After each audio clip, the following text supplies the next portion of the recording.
Assalamualaikum warahmatullahi wabarakatuh. Alhamdulillahi rabbil alamin wa bihi nasta'in ala umurid dunya waddin. Asyhadu an la ilaha illallah wahdahu la syarikalah wa asyhadu anna Muhammadan abduhu wa rasuluhu la nabiyya ba'dah. Allahumma fassalli wa sallim wa barik ala sayyidina Muhammad wa ala alihi wa ashabihi wa zurriyyatihi wa atsbahi ajma'in. Saudaraku kaum muslimin, jamaah salat zuhur, Bapak Ibu, para orang tuaku beserta saudara sekalian yang hadir, semoga kita senantiasa dirahmati Allah. Kita bersyukur kepada Allah Subhanahu wa taala. Allah masih berikan kita berbagai beraneka anugerah sehingga kita bisa menjalani kehidupan ini dengan baik. Mari kita isi setiap aktivitas kita dalam rangka beribadah kepada Allah. Mari kita senantiasa mengkoneksikan kalbu kita untuk mengingat Allah, sehingga apapun yang kita lakukan senantiasa dalam ridhonya. Salawat dan salam buat baginda Rasulullah Muhammad sallallahu alaihi wasallam sebagai teladan dalam hidup kita. Saudaraku yang dimuliakan Allah, besok 25 November, salah satu hari yang berarti bagi guru-guru kita. Guru-guru di Indonesia merayakan, memperingati Hari Guru setiap 25 November. Biasanya yang kita rayakan itu adalah Hari Guru dalam arti guru yang mengajar di sekolah-sekolah, di madrasah, di pesantren atau lembaga-lembaga pendidikan formal terutama. Tetapi sesungguhnya yang tak boleh dilupakan, guru tidak sekedar orang yang mengajar di sekolah, tetapi juga guru yang pertama dan paling utama adalah kedua orang tua. Mereka adalah guru yang pertama mengajarkan ilmu kepada anak-anaknya. Ayah misalnya, orang yang pertama mengumandangkan azan, yang mendidik tauhid kepada anaknya. Kalau kita baca dalam Al-Quran, sesungguhnya memang orang tua itu sebagai pendidik. Dalam surah Al-Isra misalnya, di ayat 24, waghfid lahuma janahaz zulli minar rahmah wa qur rabbirhamhuma kama rabbayani shaghira. Hendaklah kamu merendahkan dirimu terhadap kedua orang tuamu dengan penuh kasih sayang, lalu ucapkanlah, wahai Tuhanku, kasihanilah mereka, sayangilah kedua orang tuaku sebagaimana mereka rabbayani shaghira, karena keduanya dulu telah mendidik aku di waktu kecil. Rabbayani seakar kata dengan kata tarbiyah yang berarti pendidikan. Ya Allah, sayangi kedua orang tuaku karena mereka telah mendidik aku di waktu kecil. Maka jelas orang tua itu idealnya, orang tua yang ideal itu adalah orang tua yang bertindak, yang berperan sebagai murabbi, orang yang mendidik, bukan sekedar orang tua biologis. Maka kata Syekh Sulaiman Ar-Rasuli, mana yang lebih berjasa dalam hidupmu, orang tuamu atau gurumu? Katanya Canduang, gurumu, karena gurumu lah yang akan membawamu ke surga dan menghalangimu ke neraka. Tentu ini dalam konteks guru sebagai orang tua rohani dibandingkan dengan orang tua yang hanya bertindak secara biologis saja. Dia hanya melahirkan anak, membesarkan secara fisik, tapi tidak bertindak sebagai seorang guru. Tapi kalau orang tua itu bertindak, berperan sebagai orang tua biologis sekaligus orang tua murabbi, sebagai pendidik, maka jelaslah orang tua yang paling utama. Oleh karena itu, bagaimana kita harus menyadari bahwa setiap orang tua itu memiliki peran yang sangat strategis menjadi seorang pendidik, dan jadilah ia sebagai pendidik ideal. Saudaraku kaum muslimin yang dimuliakan Allah, kalau kita merujuk kepada konsep guru di Indonesia, disebutkan guru yang ideal itu, guru yang profesional itu harus memiliki 4 kompetensi, kepribadian, sosial, pedagogik, dan profesional. Kalau kita ambil teori ini, sebenarnya juga orang tua di rumah tangga juga harus memiliki 4 ciri, 4 kompetensi. Yang pertama adalah ayah dan ibu harus memiliki kepribadian yang baik. Karena dia harus menjadi seorang pendidik ideal tadi. Syarat utamanya dia harus memiliki kepribadian yang baik, memiliki akhlak yang mulia. Dalam arti yang lebih luas, memiliki akhlak yang mulia. Apalagi dalam konteks pendidikan, seorang guru yang berakhlak otomatis dia akan menjadi teladan, dan inilah kekuatan baginda Rasulullah Muhammad SAW sebagai pendidik. Wa innaka la'ala khuluqin azim, bahwa Nabi itu memiliki akhlak yang agung. Ketika Aisyah ditanya bagaimana betul akhlak Nabi itu, wa kana khuluquhul Quran, akhlak Nabi itu adalah Al-Quran. Karena itulah Nabi Muhammad SAW menjadi teladan. Laqad kana lakum fi Rasulillahi uswatun hasanah. Maka dia menjadi teladan, menjadi contoh bagi umatnya. Maka orang tua yang ideal juga harus berusaha memiliki kepribadian yang baik. Kepribadian itu adalah orang yang memiliki ketaatan kepada norma, terutama norma agama. Kepribadian yang didasari oleh religiusitas yang kuat, menyandarkan dirinya kepada Allah Subhanahu wa taala. Maka dalam konteks pendidikan keluarga, aspek religius itu menjadi syarat utama. Makanya pernikahan itu bukan hanya sekedar hubungan biologis. Pernikahan itu sakral. Tidak disebut orang nikah secara sah kalau tidak melalui prosedur agama. Ada ijab kabulnya, ada walinya, ada saksinya, jelas mempelainya laki-laki dan perempuan. Harus mengikuti prosedural agama kalau dia tidak disebut sebagai orang yang menikah secara sah. Tapi kadang-kadang kita sering lupa tentang itu. Sesudah sah ijab kabul, lupa pada agama. Di hari itu juga berpesta pora dengan cara yang justru bertentangan dengan agama. Menari-nari, bernyanyi-nyanyi, tapi tarian-tariannya justru melupakan orang kepada Allah, membuat setan tertawa terbahak-bahak. Kadang mempelainya tak lagi ingat Allah, tak lagi sholat zuhur, tak lagi sholat asar.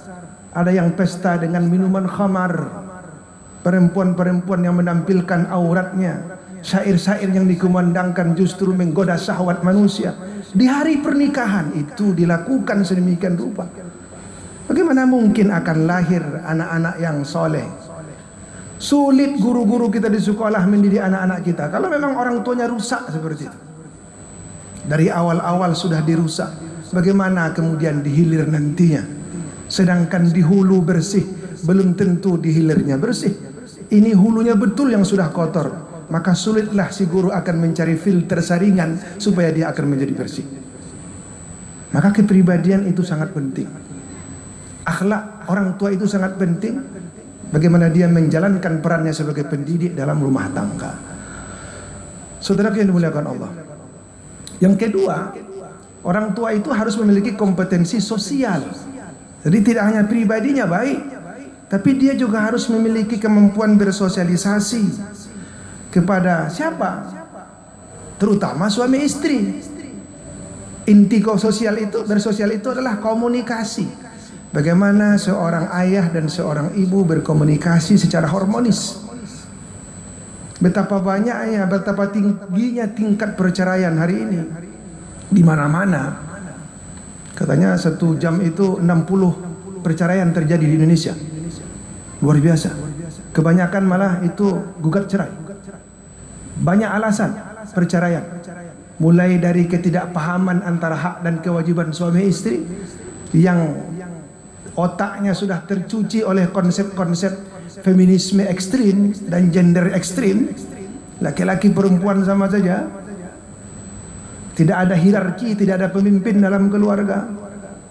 Ada pula keluarga itu harus bercerai karena perselingkuhan atau juga karena faktor ekonomi. Ada juga keluarga yang tidak bercerai, tetap bertahan tapi tidak lagi harmonis, sering cekcok, tidak beres sosialnya. Bahkan tidak jarang juga perceraian gara-gara komunikasi yang buruk terhadap keluarga. Ada yang sibuk dengan suaminya, lupa dengan orang tuanya. Suami sibuk dengan istrinya, lupa dengan orang tuanya. Kalau orang tuanya datang ke rumah dia senang, tapi kalau mertuanya ke rumah dia marah, dia cemberut. wajah masam yang ditampilkan kepada mertuanya. Ini orang-orang yang tidak benar sosialnya. Secara tak sadar sesungguhnya dia sedang mengajarkan kepada anak-anaknya tentang kedurhakaan. Orang tua yang durhaka kepada ibunya, kepada ayahnya, kepada mertuanya, di saat yang sama sesungguhnya dia sedang mengajarkan kepada anaknya kelak mereka supaya durhaka kepadanya. Maka aspek sosial, kompetensi sosial mesti dimiliki. Terutama juga, termasuk juga sosial dalam bertetangga. Jangan jadi masyarakat yang cuek, jangan menjadi masyarakat yang antisosial. Apalagi saat ini di era digital, orang sibuk dengan media sosialnya, dengan TikToknya, dengan beragam-ragam kecanggihan teknologi. Kadang-kadang sama-sama duduk bersama satu keluarga, tapi tak saling tegur sapa, sibuk dengan Androidnya. Mereka antisosial. Mereka tidak peduli apa yang terjadi di lingkungannya.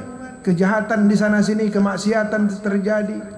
Mereka diam saja. Padahal kejahatan demi kejahatan, kemaksiatan yang mengandung, yang berkaitan dengan sosial, sesungguhnya itu mengundang azab Allah. Yang ketika azab itu turun tidak memilah dan memilih mana yang taat, mana yang bermaksiat. Kita ini ibarat dalam kapal yang besar. Beragam-ragam orang di sana. Ketika ada orang yang menokok itu kapal, memahatnya, maka bocorlah itu kapal. Yang lain diam saja cuek. Apa yang terjadi? Maka tenggelamlah kapal itu. Begitulah kehidupan sosial kita. Maka orang tua harusnya memiliki kecerdasan sosial, memiliki kompetensi sosial sebagai pendidik utama, supaya anak-anak kita juga diperhatikan orang. Maka kita perhatikan anak orang. Ketika ada lingkungan yang buruk, maka kita harus aktif untuk memberikan proteksi kepada anak-anak kita supaya tidak terjerumus kepada lingkungan yang buruk itu. Kalau anak kita ditegur orang, kita berterima kasih, bukan justru marah-marah. Tapi kadang-kadang terjadi di masyarakat kita, karena cuek tadi, karena antisosial tadi, sehingga orang tua tidak mau lagi menegur ketika anak kita salah, karena memang kita sendiri juga marah anak-anak kita disalahkan. Maka ini yang kena adalah kompetensi sosialnya. Maka jadilah orang tua yang ideal itu yang memiliki sosialisasi yang baik kepada tetangganya, orang-orang di sekitar. Yang ketiga adalah kompetensi pedagogik. Tidak hanya guru di sekolah formal, orang tua di rumah tangga juga harus memiliki kemampuan bagaimana cara mendidik anak. Didiklah anak itu jangan hanya sekedar alamiah saja, tapi juga dengan pendekatan ilahiyah dan ilmiah. Kita harus mengetahui bagaimana Rasul mendidik anak-anaknya, mendidik cucu-cucunya dengan penuh dengan kasih sayang. Bagaimana Rasulullah SAW mengajarkan kepada kita ketika lahir anak itu diazankan, ditahnikkan, dicukur rambutnya, disembelih akikahnya. Ketika dia bisa membedakan kiri dan kanan, ajari dia sholat. Ketika 7 tahun, perintahkan dia sholat. 10 tahun, sudah 3 tahun dididik dengan kasih sayang, maka wajar beri dia punishment, pukullah dia. Maka banyak metode-metode yang dicontohkan oleh baginda Rasulullah SAW dengan mendidik anak itu. Maka orang tua harus tahu dengan cara itu. Bukan justru memarah-marahi anaknya, memaki-maki anaknya, apalagi mengutuk anaknya, atau sibuk dengan karirnya lalu tidak peduli dengan anaknya. Mohon maaf, menyerahkan kepada pembantunya. Ya pembantunya juga tidak punya knowledge bagaimana mendidik anak. Yang penting anaknya diam, kasih Android, selesai. Rusak pribadi anak-anak kita. Yang terakhir adalah orang tua harus memiliki kompetensi profesional. Artinya apa? Orang tua itu tahu, mengerti materi mendidik itu. Kita tahu sebagai hamba Allah ini harus mengetahui ilmu-ilmu yang wajib dalam bahasa Imam Al-Ghazali, fardu ain, yaitu akidah, ibadah dan akhlak. Apapun profesi kita, apapun keahlian keilmuan kita sebagai seorang muslim, tahulah kita hendaknya bagaimana berakidah yang benar, bagaimana beribadah yang benar, bagaimana berakhlak yang benar, sehingga itu akan mudah diteladani oleh anak-anak kita. Maka dalam hal ini jadilah kita orang tua yang literat. Kita harus membaca kitab-kitab para ulama terkait mendidik anak, seperti Nasiruwan Tarbiyatul Aulad fil Islam misalnya. Banyak kitab-kitab yang ditulis para ulama yang merujuk kepada Quran Sunnah. Selain bacaan-bacaan lain, jangan kita abaikan literasi-literasi tentang mendidik anak ini, karena bagaimanapun kita memiliki tanggung jawab untuk mendidik generasi-generasi akan datang supaya mereka tetap menjadi generasi yang saleh, yang tetap menebar kebaikan untuk dirinya, keluarganya, agama dan bangsa ini. Banyak maaf, billahi taufik wal hidayah. Wassalamualaikum warahmatullahi wabarakatuh.